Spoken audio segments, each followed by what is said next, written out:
Hello दोस्तों। तो आज हम ये प्रॉब्लम देखेंगे। प्रॉब्लम का नाम है मिनिमम एलसीएम। तो इस प्रॉब्लम का लिंक हम तुम्हें डिस्क्रिप्शन में दे देंगे, तुम वहाँ से प्रॉब्लम तक पहुँच सकते हो। और गाइस, इस वीडियो में मेरी ये गारंटी रहेगी कि अगर तुम एंड तक अगर ये वीडियो देखोगे तो तुम्हें ये प्रॉब्लम काफ़ी अच्छे तरीके से समझ में आएगा। और अगर फर्दर इस तरह का प्रॉब्लम अगर तुम्हें कभी दिखा तो तुम उससे सॉल्व कर पाओगे।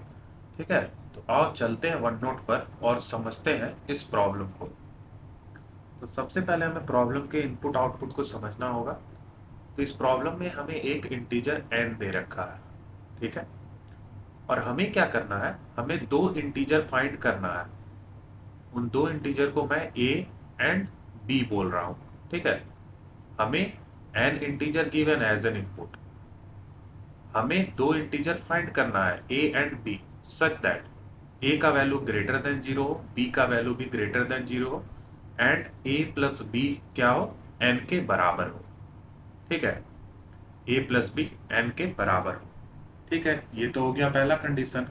दूसरा कंडीशन ये है कि LCM of A comma B ये मिनिमम होना चाहिए among all possible values of A and B.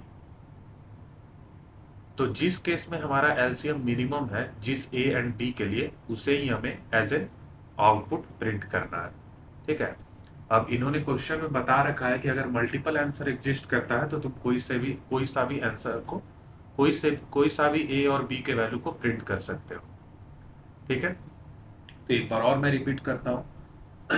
तो इस प्रॉब्लम में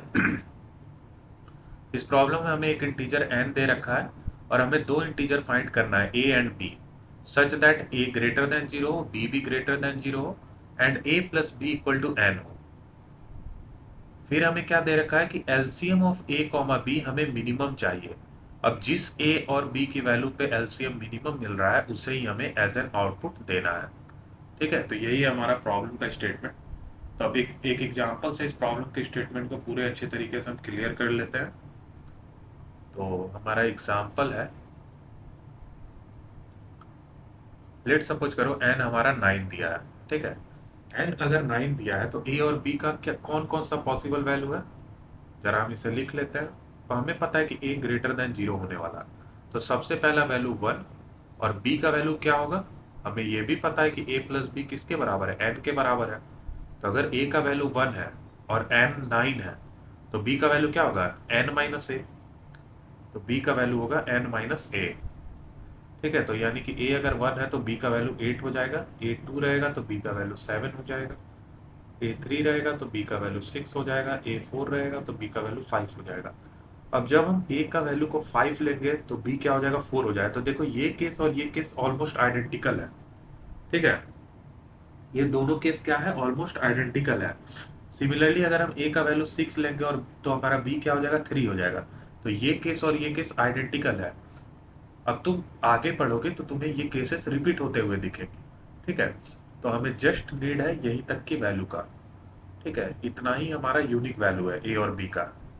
ठीक है, ठीक है, ये चीजें हमें समझ में आ गई। अब इनका एलसीएम निकालो। इसका एलसीएम क्या आएगा, 1 और 8 का एलसीएम क्या होगा, 8 होगा। 2 और 7 का एलसीएम क्या होगा, 2 इंटू 7 14 होगा। 3 और 6 का एलसीएम क्या होगा, तो 3 का प्राइम फैक्टराइजेशन 3 है और 6 का प्राइम फैक्टराइजेशन 3 इंटू 2 है। तो हम कैसे निकालते हैं एलसीएम, तो 3 का हाईएस्ट पावर देखो, तो हाईएस्ट पावर 3 का 1 ही है। 2 का हाईएस्ट पावर क्या है, 1 है। यानी एलसीएम क्या होगा, 6 होगा। तो एलसीएम 6 हो गया। 4 5 का एलसीएम क्या होगा, 20 होगा। ठीक है, तो अब हमें क्या बताना है, हमें बताना है कि एलसीएम मिनिमम कहाँ आ रहा है। जहां पे मिनिमम आ रहा है उसके कॉरस्पॉन्डिंग जो ए और बी का वैल्यू है उसे उसे हमें एज एन आउटपुट दे देना है। तो देखो एलसीएम मिनिमम कहाँ आ रहा है, एलसीएम मिनिमम यहाँ है और इसके कॉरस्पॉन्डिंग ए और बी का वैल्यू क्या है, तो ए हमारा 3 है और बी हमारा 6 है। ठीक है, ए 3 है बी 6 है, तो हमें इसे ही एज एन आउटपुट दे देना है। यही हमारा इस इनपुट के लिए आउटपुट हो जाएगा। ठीक है, अब उन्होंने प्रॉब्लम में कह रखा है कि मल्टीपल आंसर एग्जिस्ट करता है, तो हम कोई भी अगर आउटपुट दे देंगे तो हमारे लिए वो क्या है, एक्सेप्टेड है। ठीक है, तो हमें पता है कि एलसीएम हमारा मिनिमम 6 ही मिल रहा है, उसके कॉरस्पॉन्डिंग मेरा यही वैल्यू है, 3 और 6। तो हम जस्ट इसे प्रिंट कर देंगे। तो आई होप कि तुम्हें प्रॉब्लम का स्टेटमेंट तो क्लियर हो गया होगा। अब मूव करते हैं हम लोग लॉजिक वाले पार्ट पे। ठीक है, अब मूव करते हैं लॉजिक वाले पार्ट पे। तो सबसे पहले हम बेसिक अंडरस्टैंडिंग देखते हैं। हमें क्या करना है, हमें LCM of A comma B को मिनिमम रखना है। ठीक है, करेक्ट है। ठीक है, अब जरा ये वाला ऑब्जर्वेशन चेक करो। 1 8, इस केस में एलसीएम क्या आया, 8 आया। ठीक है, 2 7, इस केस में एलसीएम क्या आया, एन से ग्रेटर आया, 14। 3 6, इस केस में एलसीएम क्या आया, 6 आया। 4 5, इस केस में एलसीएम क्या आया, 20 आया, जो कि अगेन एन से ग्रेटर था। तो एक चीज तो मुझे यहाँ समझ में आ रहा है कि जब भी बी मॉडुलो ए 0 होता है, उस केस में मेरा एलसीएम एलसीएम जो भी है वो एन से छोटा होता है। कैसे? तो सिंपल है, सिंपल है। अगर बी मॉडलो ए 0 है, यानी कि कौन सा केस है, ये वाला केस है, ये वाला केस है। तो जब बी मॉडलो ए 0 है तो एलसीएम मेरा बी बन जाता है। देखो यहाँ बी बन गया एलसीएम 6, यहाँ एलसीएम मेरा 8 हो गया। ठीक है, तो जब भी बी मॉडलो ए 0 होता है तो मेरा एलसीएम लेस देन एन आता है, और यहीं से मुझे मिनिमम एलसीएम का वैल्यू मिलता है। दूसरा केस, जब मेरा B modulo A does not equal to 0 होता है, उस केस में जो एलसीएम का वैल्यू होता है वो greater than equal to N आता है। ठीक है, उस केस में जो भी एलसीएम का वैल्यू होगा वो greater than equal to N होगा। तुम देख सकते हो इन सारे केसेस में, इसमें बी मॉडलो ए 0 नहीं है तो देखो वैल्यू 14 आया, जो कि greater than equal to N है। अगेन इस वाले वैल्यू को चेक करो। ठीक है, बी मॉडलो ए 0 नहीं है तो देखो अगेन एलसीएम ज्यादा आया, क्योंकि एलसीएम का मतलब ये लिस्ट कॉमन मल्टीपल। तो जब जब भी मेरा बी मॉडलो ए 0 रहता है तो उस केस में मेरा एलसीएम बी ही बन जाता है। लेकिन जब बी मॉडलो ए 0 नहीं है तो वो जो कॉमन मल्टीपल है वो निकालने के लिए हमारा वैल्यू क्या होगा, एन से ज्यादा हो जाएगा। तो यहाँ पर हम एक कंक्लूजन पे निकले। ठीक है, और ये हमने ऑब्जर्व करके चीजों को देखा है। तुम दूसरे एग्जाम्पल में लिख करके ड्राई रन करके चेक कर सकते हो। ठीक है, ये सिंपल सा लॉजिक है। ठीक है, कि अगर बी मॉडलो ए अगर मेरा 0 है तो इस केस में मेरा एलसीएम क्या होगा, बी के बराबर होगा। और ऑब्वियस है कि बी का वैल्यू मेरा लेस देन एन होगा। तो यहाँ पर मेरा एलसीएम एलसीएम मिनिमम आता है। लेकिन अगर बी मॉडलो ए अगर डज नॉट इक्वल टू 0 है तो जो भी एलसीएम आएगा वो ऑब्वियस है कि क्या होगा, greater than equal to N होगा। तो एलसीएम मिनिमम कब बनेगा, इस केस में बनेगा एलसीएम मिनिमम, है ना। तो अब मुझे एक चीज समझ में आ गया कि मुझे उन केसेस को हैंडल करना है जहां बी मॉडुलो ए क्या हो, 0 हो। ठीक है, तो अब जरा हम मैथ्स लगाते हैं अपना। हमें पता है a प्लस बी का वैल्यू n के बराबर है, तो b का वैल्यू किसके बराबर हो जाएगा, n माइनस ए के बराबर हो जाएगा। तो जरा इस इक्वेशन को सॉल्व करते हैं। n minus A modulo A equal to 0। ठीक है, अब यहाँ देखो मॉडुलो ऑपरेटर का प्रॉपर्टी लगेगा। जब भी हमें a माइनस बी का मॉडुलो निकालते हैं, a minus B modulo mod, इसका वैल्यू किसके बराबर होता है, तो इसका वैल्यू बराबर होता है a modulo mod plus B modulo mod. ठीक है, सॉरी प्लस नहीं माइनस होगा यहाँ। A modulo mod minus B modulo mod, और ये वैल्यू नेगेटिव ना हो इसके कारण हम एक मॉड यहाँ ऐड भी करते हैं। ठीक है, ओवरऑल फिर हम मॉडुलो ले लेते हैं। ये प्रॉपर्टी हमें ध्यान में रखना, अगर तुम्हें नहीं पता है तो इस प्रॉपर्टी को तुम नोट कर लो। ये बहुत जगह यूज होने वाला है ये प्रॉपर्टी। ए माइनस बी का मॉडलो मॉड का ये फॉर्मूला होता है, A modulo mod minus B modulo mod plus mod whole modulo mod. ठीक है, सिमिलरली ए प्लस बी का मॉडुलो मॉड का क्या वैल्यू होता है, A plus B modulo mod का वैल्यू सिंपल होता है ए मॉडुलो मॉड। ठीक है, प्लस बी मॉडुलो मॉड, और इसका आप ओवरऑल मॉड ले लेते हैं। ठीक है, ये मेरा होता है A plus B modulo mod का प्रॉपर्टी। तो ये दोनों प्रॉपर्टी काफी इंपॉर्टेंट है, दोनों तुम्हें ध्यान में रखना। तो यहाँ n minus A modulo A equal to 0 है, यानी कि ये वाला प्रॉपर्टी लगेगा, फर्स्ट वाला नेगेटिव वाला। तो यहाँ हम जरा इसे तोड़ते हैं, तो n modulo A minus A modulo A plus A whole modulo A. ठीक है, होल मॉडुलो, एक सेकेंड,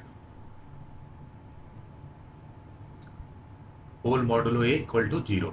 ठीक है, अब देखो ये तो एज इट इज मैं लिख दूंगा n मॉडुलो ए, इसका वैल्यू क्या होगा a मॉडुलो a का।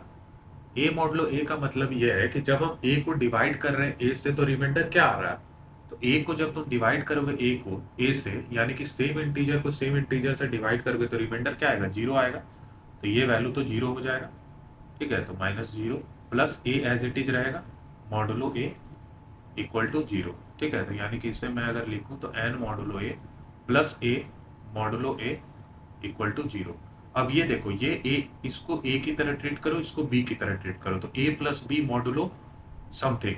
तो ये कौन सा प्रॉपर्टी लगेगा, ये सेकंड वाला प्रॉपर्टी लगेगा, ठीक है। तो फिर से प्रॉपर्टी लगाओ, यानी N modulo A plus A modulo A whole modulo A, ठीक है। यही है हमारा प्रॉपर्टी, इक्वल टू जीरो, ठीक है। इक्वल टू जीरो, ये ए मॉडुलो ए अगेन जीरो हो जाएगा, तो मेरा क्या बचेगा, N modulo A again modulo A, ठीक है, इक्वल टू जीरो। तो देखो सिंपल सा चीज है, तुम एन को ए से अगर डिवाइड कर रहे हो, ठीक है, तो कुछ भी रिमाइंडर आया बी, तो ये रिमाइंडर जो बी आएगा ये ऑब्वियस है कि ए से छोटा होगा, ठीक है ना, क्योंकि तुम एन को डिवाइड कर रहे हो ए से, तो जो भी रिमाइंडर आएगा वो ए से छोटा होगा, तो ये बी का जो भी वैल्यू रहेगा वो ए से छोटा रहेगा। तो जब मेरा एक बार वैल्यू ए से छोटा आ गया, तो तुम कितना भी टाइम्स इसको मॉडुलो लोगे तो वो बी के ही बराबर होगा। तो इसका मतलब ये है कि ये अगर ये 1000 टाइम्स भी अगर मॉडुलो हो जाए, फिर भी मेरा वैल्यू किसके बराबर होगा, एन मॉडुलो ए के बराबर होगा, N modulo A equal to zero होगा। यानी कि हम इस प्रॉपर्टी तक पहुंच चुके हैं। उस वाले इक्वेशन से हम स्टार्ट किए थे B modulo A equal to zero से, और हम लास्ट में इस निष्कर्ष तक पहुंचे हैं कि एन मॉडुलो ए जीरो है। अब देखो इसका मतलब क्या है, N modulo A equal to zero, इसका मतलब ये है कि ए क्या है, ए डिवाइजर से एन का, ए क्या है, ए डिवाइजर से एन का।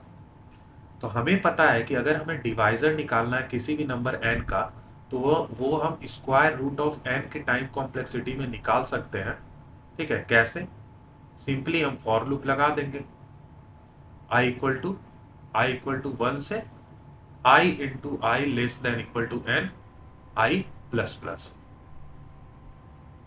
ठीक है, आई प्लस प्लस। ये लूप लगा करके हम सारा का सारा डिवाइजर निकाल सकते हैं। एक एग्जांपल ले लेते हैं ताकि क्लैरिटी आ जाए। 12 12 का सबसे पहला डिवाइजर है 1, ठीक है, और 1 अगर इसका डिवाइजर है तो 12 बाई 1 अगर हम करें तो 12 भी इसका डिवाइजर है, करेक्ट है।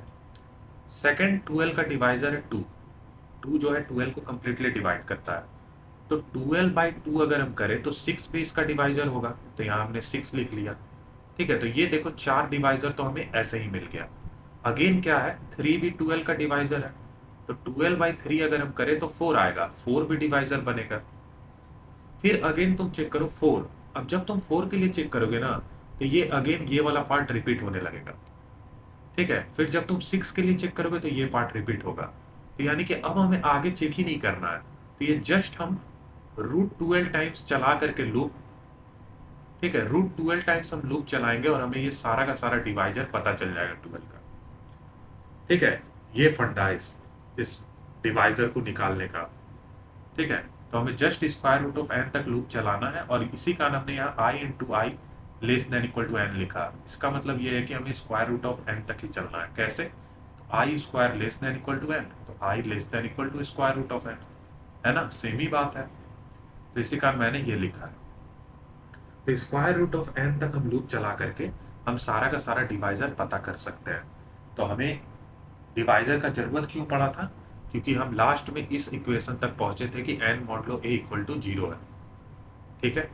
तो हम क्या करेंगे, हमें पता है कि ए जो है सारा का सारा डिवाइजर है एन का, तो हम एक लूप लगाएंगे, स्क्वायर रूट ऑफ एन तक चलेंगे और एन का हर एक डिवाइजर निकालते जाएंगे।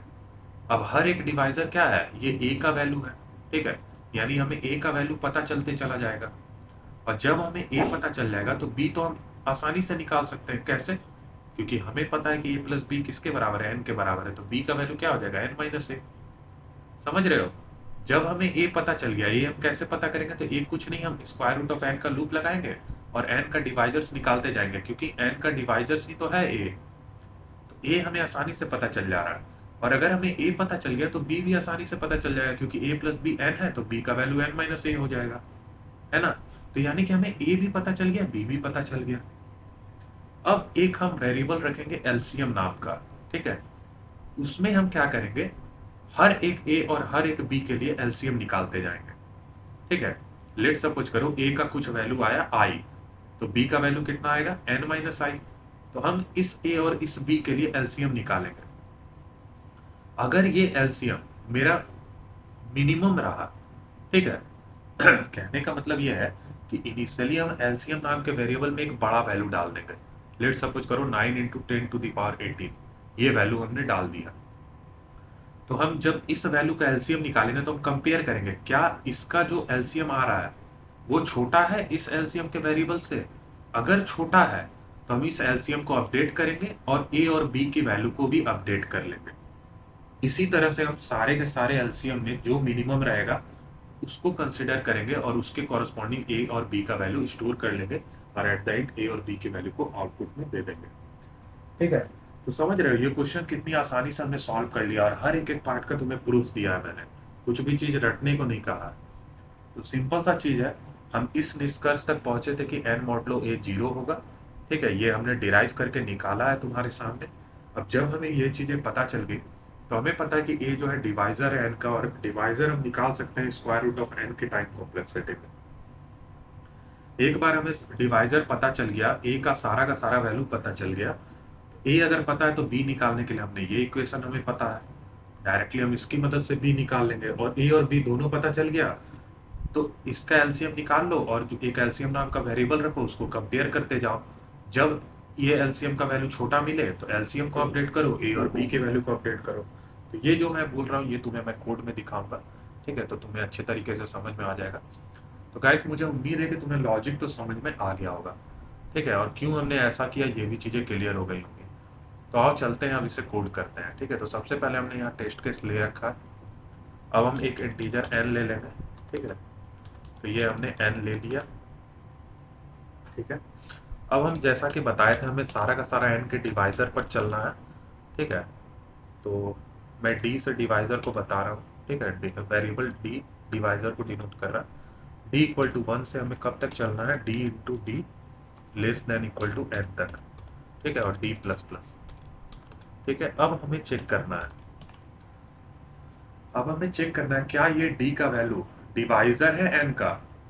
तो हम कैसे चेक करेंगे, जब n मॉडुलो d 0 होगा इसका मतलब कि ये डिवाइजर है, ठीक है।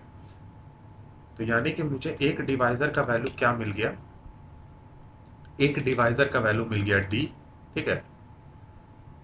एक डिवाइजर मुझे क्या मिल गया, d मिल गया। तो उसको मैंने a में स्टोर कर लिया, a नाम के वेरिएबल में, ठीक है। तो दूसरा मेरा b वेरिएबल क्या हो जाएगा, b वेरिएबल मेरा हो जाएगा n माइनस ए। यही तो हमारा फॉर्मूला था कि b का वैल्यू किसके बराबर हो जाएगा, n माइनस ए के बराबर हो जाएगा, ठीक है, करेक्ट है। अब हम क्या करेंगे, इसका एलसीएम निकालेंगे, ठीक है, इसका हम एलसीएम निकालेंगे। तो एलसीएम अंडर स्कोर वैल्यू, ठीक है, इसका हम एलसीएम निकाल लेंगे, है ना।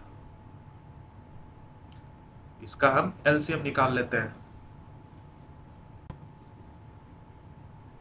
ठीक है। तो हम एलसीएम कैसे कैलकुलेट करेंगे, तो जरा वन नोट पे आते हैं। हमने ये एक प्रॉपर्टी पढ़ रखा है, ठीक है, कि product of two number is equal to LCM of those two number multiplied by HCF और जीसीडी, ठीक है, और GCD of that two number, ठीक है। तो अगर मुझे एलसीएम निकालना है तो मैं एलसीएम कैसे निकालूंगा दो नंबर का, तो just A into B divided by GCD of A comma B, इसकी मदद से हम एलसीएम निकाल लेंगे, ठीक है। अब एलसीएम को हमने जीसीडी में क्यों कन्वर्ट किया, क्योंकि जीसीडी का हमारे पास एचटीएल फंक्शन है जिसकी मदद से हम डायरेक्टली जीसीडी निकाल सकते हैं। तो हम इस प्रॉपर्टी का यूज करके एलसीएम का वैल्यू निकाल लेंगे, ठीक है। तो एलसीएम का वैल्यू क्या होगा, simply product of two number, तो A into B divided by GCD function कौन सा है सी प्लस प्लस एचटीएल में, तो डबल अंडर स्कोर जीसीडी, ये हमारा फंक्शन है, ठीक है, इनबिल्ट फंक्शन है ए कॉमा बी। तो इससे हमें जीसीडी मिल जाएगा। तो ये हमें एलसीएम का वैल्यू मिल गया, करेक्ट है।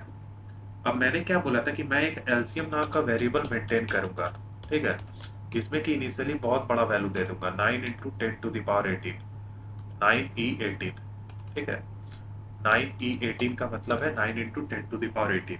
और तुम कहोगे कि मैं इंट में इतना बड़ा वैल्यू कैसे स्टोर कर रहा हूँ, तो मैंने यहाँ इंट को लॉन्ग लॉन्ग इंट की तरह ट्रीट किया है, इसी कारण मैं ये वैल्यू स्टोर कर पा रहा हूँ। अगर तुम ये लाइन नहीं लिखोगे और फिर इन सब चीज़ों को करोगे, तो तुम्हारा एरर आएगा, ठीक है। तो ये चीज़ों को ध्यान में रखो, ठीक है। तो ये मैंने एलसीएम को डिक्लेयर कर लिया।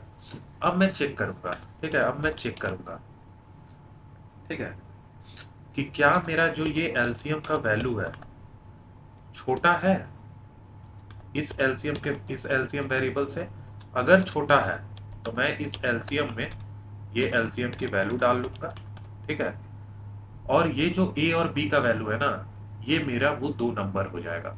तो मैं एक वेरिएबल डिक्लेयर कर लेता हूँ, ठीक है, एक वेरिएबल मैं डिक्लेयर कर लेता हूँ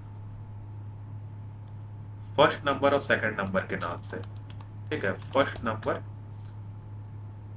और सेकंड नंबर के नाम से, ठीक है। तो अगर ऐसा केस बनता है तो मैं फर्स्ट नंबर में ए को डाल दूंगा, ठीक है, और सेकंड नंबर में मैं बी को डाल दूंगा, ठीक है। ये सिंपल, जैसा मैंने बताया था लॉजिक में, वही चीजें मैंने किया है। मैंने यहाँ एलसीएम निकाल लिया, ठीक है। अब एलसीएम को मैं कंपेयर कर रहा हूँ इस एलसीएम के वेरिएबल से। अगर मेरा एलसीएम का वैल्यू छोटा है तभी मैं इस एलसीएम के वैल्यू को अपडेट करूंगा और ये ए और बी को फर्स्ट नंबर और सेकंड नंबर में डाल दूंगा।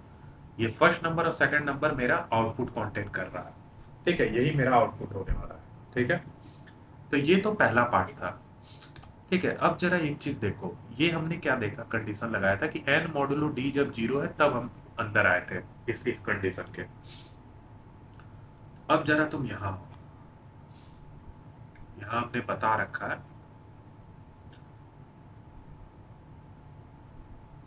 हाँ, ये जो 12 था, ठीक है, ये जो 12 है, इसमें देखो ये 1 क्या है, 12 का डिवाइजर है। तो जब 1 12 का डिवाइजर था तो इसी पॉइंट पे हम सेकंड डिवाइजर भी निकाले थे। कैसे निकाले थे? 12/1 करके। सिमिलरली 2 मेरा क्या है, 2 मेरा डिवाइजर है 12 के लिए। तो इसी टाइम पर हम सेकंड डिवाइजर कैसे निकाले थे, जो भी n का वैल्यू है यानी 12/2, ये डिवाइजर को डिवाइड करके ये सेकंड वैल्यू निकला था, ठीक है।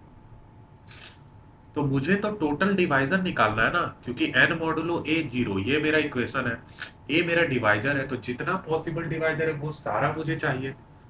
तो जब मुझे एक ये डिवाइजर मिलता है तो मैं दूसरा डिवाइजर कैसे निकालता हूँ, n/d करके। n मेरा वो नंबर हो गया, इंटीजर हो गया, और d मेरा ये डिवाइजर हो गया जो मुझे मिला। तो इससे मुझे सेकंड डिवाइजर मिल जाता है, ठीक है। तो इस चीज से क्या फायदा होगा, इस चीज से ये फायदा होगा कि ये इतना तो ठीक है। अब मुझे दूसरा डिवाइजर भी मिला हुआ है, ठीक है, जिसको कि मैं a1 वेरिएबल में स्टोर कर रहा हूँ। वो क्या है, वो है n/d, ठीक है, ये मेरा सेकंड डिवाइजर है। तो इसके कॉरस्पॉन्डिंग मैं b1 का ही वैल्यू निकाल लूंगा। वो कैसे निकलेगा, n-a1, ठीक है। जो यहाँ हम a और b वेरिएबल के साथ कर रहे हैं वही चीज हम a1 और b1 के साथ कर रहे हैं, ठीक है। बस खाली यही है कि इस बार a1 में हमारा दूसरा डिवाइजर स्टोर्ड है, ठीक है। तो a1 और b1 स्टोर हो गया। अब अगेन हम क्या करेंगे, एक एलसीएम वैल्यू के नाम से वेरिएबल बनाएंगे। तो मैं एक काम करता हूँ, मैं इसी चीज को कॉपी कर लेता हूँ और यहाँ पर मैं इसे पेस्ट कर देता हूँ, ठीक है। बस खाली मुझे यहाँ चेंज करना है a1, इसे मैं b1 करूंगा और यहाँ जीसीडी a1 और b1 का जाएगा, ठीक है। अब मैं क्या करूंगा, मैं अगेन ये वाला कंडीशन चेक कर लूंगा, ठीक है। अगेन मैं ये वाला कंडीशन चेक कर लूंगा कि अगर एलसीएम का वैल्यू अगर लेस है तो इसको अपडेट कर दो और फर्स्ट नंबर में a1 डाल दो और सेकंड नंबर में b1 डाल दो। तो ऐसा करने से क्या होगा ना, ये लूप सारे के सारे n के डिवाइजर पर चेक कर लेगा, ठीक है। तो सारे में जो मिनिमम एलसीएम एलसीएम निकलेगा उसके कॉरस्पॉन्डिंग का फर्स्ट नंबर और सेकंड नंबर मुझे मिल जाएगा। तो मुझे अब क्या करना है, मुझे जस्ट सी आउट कर देना है फर्स्ट नंबर, ठीक है, फर्स्ट नंबर और सेकंड नंबर को,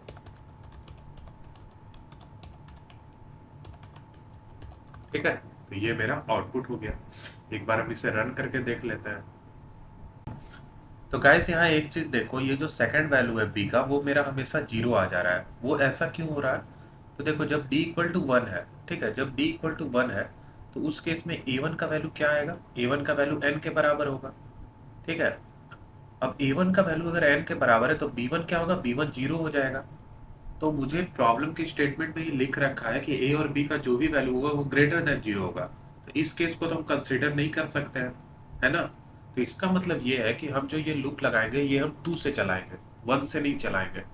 और वन के कॉरस्पॉन्डिंग मेरा क्या आंसर बनेगा उसको हम पहले ही इनिशियलाइज कर लेंगे वेरिएबल में।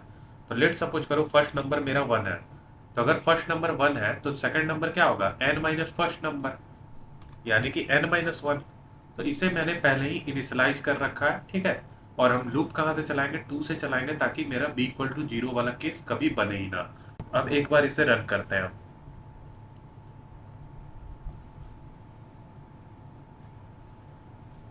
तो ये देख सकते हो ये पास कर गया गिवन टेस्ट केस। तो अब हम इसे एक बार सबमिट करते हैं, ठीक है। सबमिट करके हम देखते हैं।